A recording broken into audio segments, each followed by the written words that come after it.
Hello viewers! Today we're going to try Suspicious Makgeolli.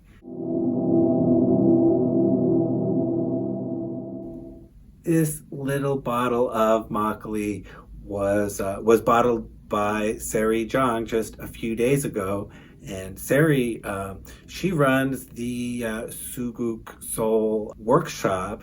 That's where you can go and learn how to make makgeolli and have that experience. A lot of people have done that, and everyone seems to have a great time. So check out her Instagram, and you can see what that experience is like. And besides the workshop, she brews, and this is her brewery.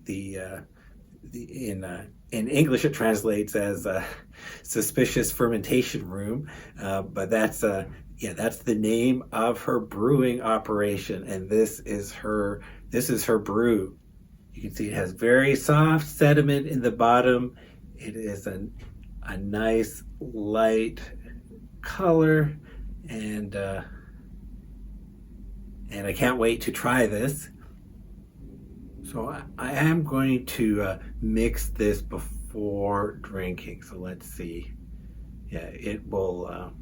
Looks like it will mix very easily.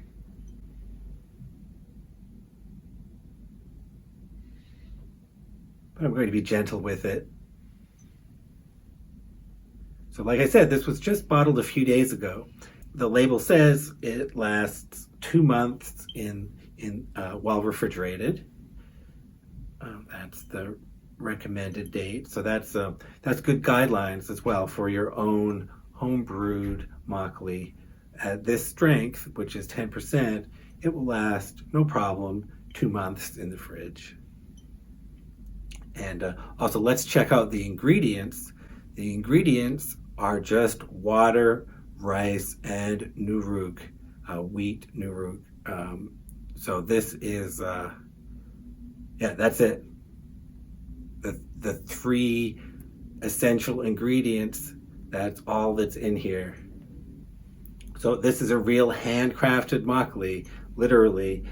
I saw the fermentation room, and this is a small handcrafted operation.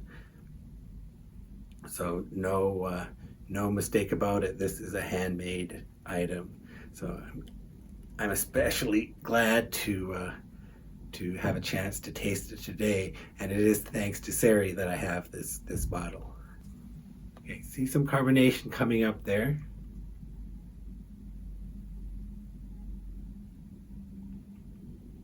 Not enough to make it bubble over, luckily, but definitely enough to be a little lively.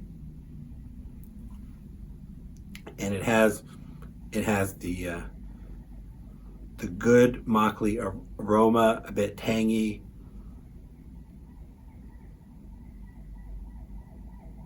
Yeah, tangy and lactic, the proper makgeolli aroma.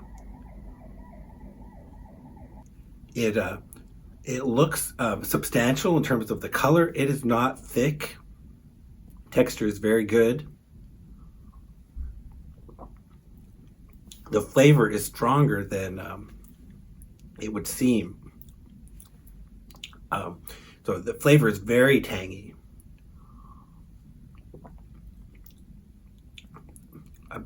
A bit like grapefruit flavor, and aftertaste maybe like the fruit peel, but nice and strong. Yeah, lots of flavor. The end of the taste, like I said, was a bit like fruit peel, like for grapefruit, which is a bit astringent, not bitter, very clean. Let's try a bit more.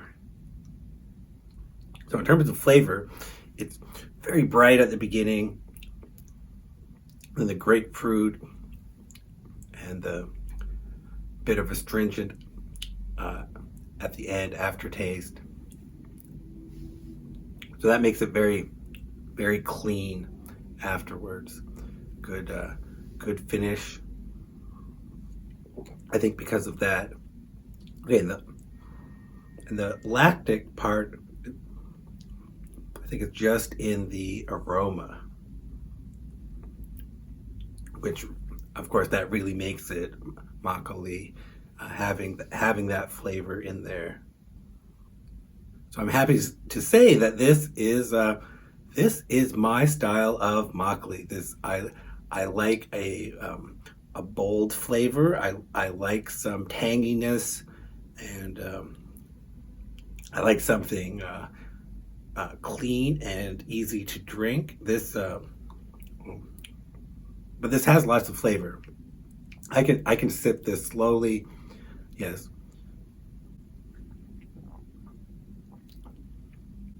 Yeah, you get a lot of flavor with a sip. It's actually, even though the bottle is small, um, uh, you really get a lot packed in this tiny bottle. So I really enjoyed this. Thank you, Sari, for showing me your brewing operation and what you do at Suguk Seoul. I really appreciate you taking the time to teach me a few things about traditional Korean alcohol. I'll do my best to learn from what you said and remember it. And your brew in particular, I enjoy very much. If you're ever in Seoul and you have a chance to attend the Suguk Seoul workshop, it's a great thing to do. Like I said, you can see all the people having fun at this workshop on her Instagram. So take a look at it, and I hope you have the chance to attend or stop by just to buy a bottle of her fantastic brew. I hope you have the chance to do so. Thank you for watching.